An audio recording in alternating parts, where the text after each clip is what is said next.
नमस्कार मेरे दोस्तों और मेरी वैज्ञानिक प्रयोगशाला के जिज्ञासु साथियों।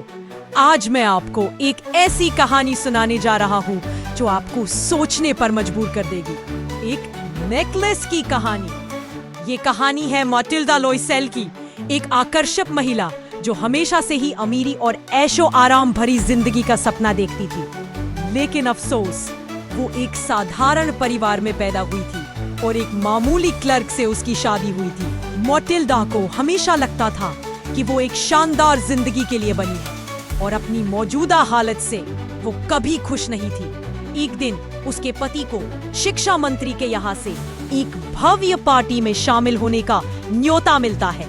माटिल्डा को लगा कि ये उसकी जिंदगी बदलने का मौका है, लेकिन उसके पास पहनने के लिए कोई अच्छी पोशाक नहीं थी और न ही कोई गहना। उसका पति उसे एक पोशाक खरीदने के लिए पैसे देता है, लेकिन गहनों के लिए उसके पास पैसे नहीं होते। माटिल्डा अपनी सहेली मैडम फॉरेस्टियर से एक हार उधार लेने का फैसला करती है। मैडम फॉरेस्टियर उसे अपना सबसे खूबसूरत हीरे का हार दे देती है। माटिल्डा उस पार्टी में बहुत शानदार लगती है और हर कोई उसे देखता रह जाता है। वो रात उसकी जिंदगी की सबसे हसीन रात होती है, लेकिन जब वो पार्टी से घर लौटती है तो उसे एहसास होता है कि हार उसके गले में नहीं है। हार कहीं खो गया था। माटिल्डा और उसका पति बहुत घबरा जाते हैं। उन्होंने हार को हर जगह ढूंढा, लेकिन वो नहीं मिला। हार की कीमत इतनी ज्यादा थी कि वो उसे खरीद नहीं सकते थे। आखिरकार उन्होंने एक वैसा ही हार खरीदने का फैसला किया जिसके लिए उन्हें भारी कर्ज लेना पड़ा। उन्होंने अगले 10 साल तक कड़ी मेहनत की, अपना घर बेच दिया और माटिल्डा ने सारे नौकर चाकर हटा दिए।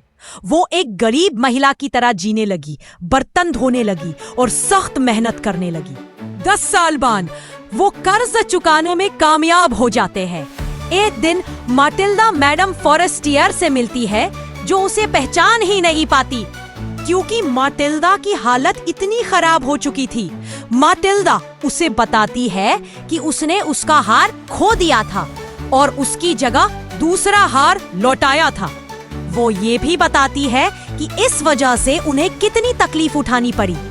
मैडम फॉरेस्टियर ये सुनकर चौंक जाती है और माटिल्डा को बताती है कि वो हार असली नहीं था, वो सिर्फ नकली हीरो का था और उसकी कीमत बहुत कम थी। माटिल्डा ये सुनकर पूरी तरह टूट जाती है।